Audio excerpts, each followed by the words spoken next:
Chapter 13. The Weary Afterdawn. Pores was a man used to waking up and sleeping at odd hours. Years in the security business tended to ruin any semblance of a biological rhythm, especially in this town, where there was as much credence lent to the rise and fall of the sun as there was to the Edaran laws.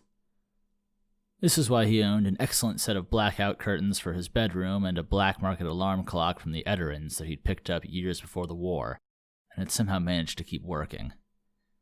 The crankshaft alarm sounded sometime after noon, and Pores was surprised to find that his wife was still cuddled up in bed alongside him. She was usually up and around by the time he woke up, but as the ringing bell sounded out through the dark room, she groaned, swatting up at Pores' nose like it would stop the noise. Eventually it did, as the large security officer reached across the room and swatted at the alarm, shutting it up and settling back in alongside his wife. She was a good foot and change shorter than he, but what she had always lacked in height she made up for in curve, which she wore proudly, and because of which Pores had originally fallen for her. They had, of course, eventually found other things in their lives to love about one another. "What are you doing still asleep?" Pores said, squeezing Kima. "I'm tired from last night," she said. "Couldn't sleep until you got home." Pores hugged his wife tighter. "I know. Last night was like a bad dream," he said. "And things didn't shake themselves out until late this morning." "Did they find out why?" she asked. "Not yet," he answered. "I've heard rumors, but I'll ask today at the meeting." Do you think it's anything dangerous?" she asked. "I'm not sure," he said, "but I'll make sure you know what's going on." "I love you," she said. "I love you too," Pores answered, and with a quick kiss to his wife, he stood to face the day. As he walked through the old city, Pores noticed the signs of a town on edge. Doorways hid the shadows of sheathed blades. Secret passageways and hiding places showed breaks in the ancient stone and the dust where they'd been shifted, and the people of the streets were milling about, not quite sure what to do with their lives. It was only a slight change to the traditionally free-flowing nature of the old city, but to someone who'd lived there for the better part of his life, it was very apparent. Even the pit showed the signs of panic from the night before. Pores had set off for home early from the pit party, already drunk in his slightly older age and yearning for nothing but a bath, a home-cooked meal, and a trip to bed with his lovely wife. But he knew the signs of a pit party, and the lack of still drunk or passed-out workers on the street spoke to the events of the night before. Everyone had gotten out. The only people wandering through the pit now were other security and operations team members, all headed towards gold, the center point of the pit and the host of all general assemblies. "All good, Pores?" Carries asked as Pores stepped into the casino, heading towards the stairway. The short, stocky Edaran was good talent, young but already experienced beyond his years, and with the kind of reserved but positive personality that would bring him far in the industry. "Yeah, a little beat after last night," Pores answered, dapping the younger man. "You?" "Had my sister and auntie halfway out the city before the bell stopped," Gary said. "Just when I thought I was going to get to bed after the party." "You were out?" Pores asked. "You don't look too tired." "Nah, but I don't drink," Carrie said. "Ain't good in my family." Pores paused and nodded. "Ain't many men who could make a call like that. Takes guts and smarts," Pores said. "Takes nobody being there for my auntie and my sister," Carrie said with a wink. "Ain't fucking that up." "Hey, amen to that," Pores said and made his way up the stairs. The casino was quiet without its golden lanterns and crystals shining, without its fleet of dealers and pit bosses and floor girls and bus boys, and pours past the floors of colorful games and shut-down tables without much thought. Still, even these quiet floors had slightly larger groups than normal mulling about the shadows and baccarat tables, sitting among the spinning rules and conversation. It was only when you reached the Garden of Stars that Pors really noticed the uptick in attendance. At the roof of gold was a covered garden with a single, large, elegantly grown table made of core wood, and inlaid with star metal, gold, and jewels, which laid under the cover of the thick boughs of the rest of the tree. This was a sacred ground for gamblers, only used for games when there were the highest stakes to play and lives in the balance. But even this hallowed ground saw the presence of hushed whispers and furtive looks. It was warmer here than it had been on the streets, sheltered by the walls of the garden and the heated braziers burning in each corner of the hall, so Pors was able to resist the urge to shiver as he made his way through the area. Sitting at the head of the table, eyes closed and yet still poised like she knew everything going on around her, Pors saw his boss smoking a blunt and downing an enormous flagon of something. He made his way over. "Evening, Sheriff," he said as he approached. "Mornin', Pors," BC answered, opening her eyes but otherwise making no movement towards the tall Edaran. "Guess it's more like something in between," Pors said, "although I'm not surprised things are out of whack with the shit that went down last night."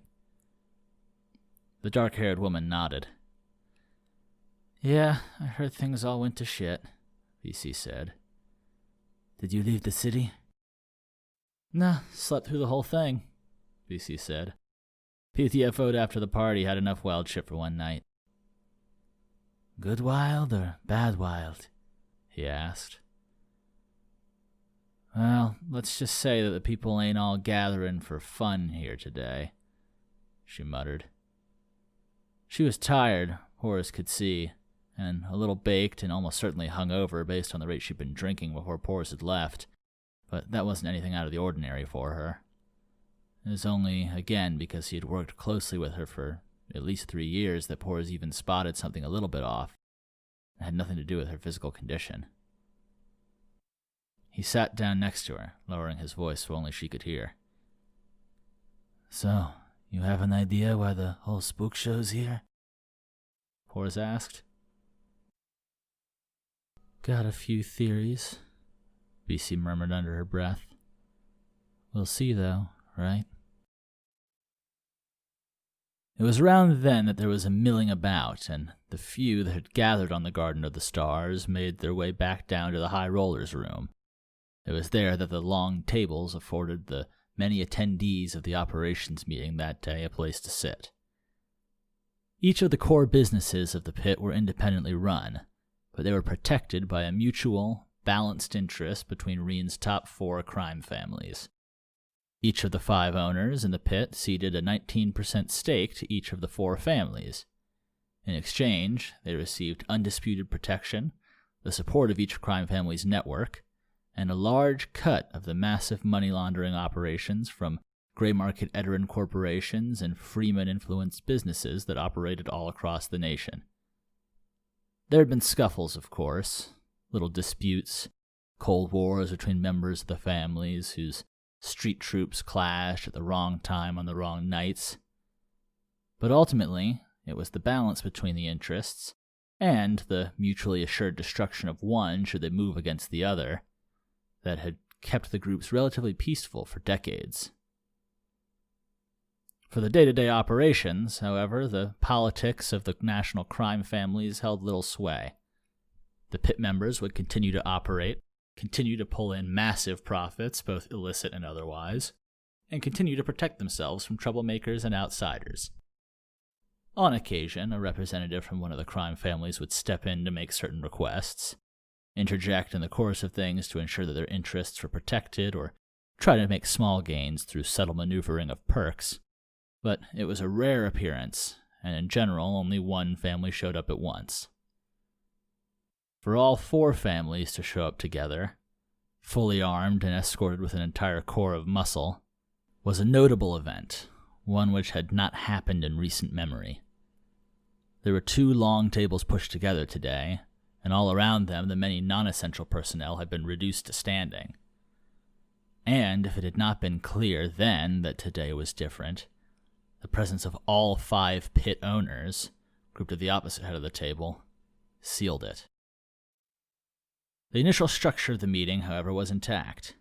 The ultimate priority of this particular engagement was to preserve and ensure the continued survival of the pit. No matter how many guests had appeared, they were required to wait their turns. With a slight unease that belied the discomfort of even the most experienced among them, the meeting began with all rising, repeating their purpose, their values, and the oaths to which they had all sworn.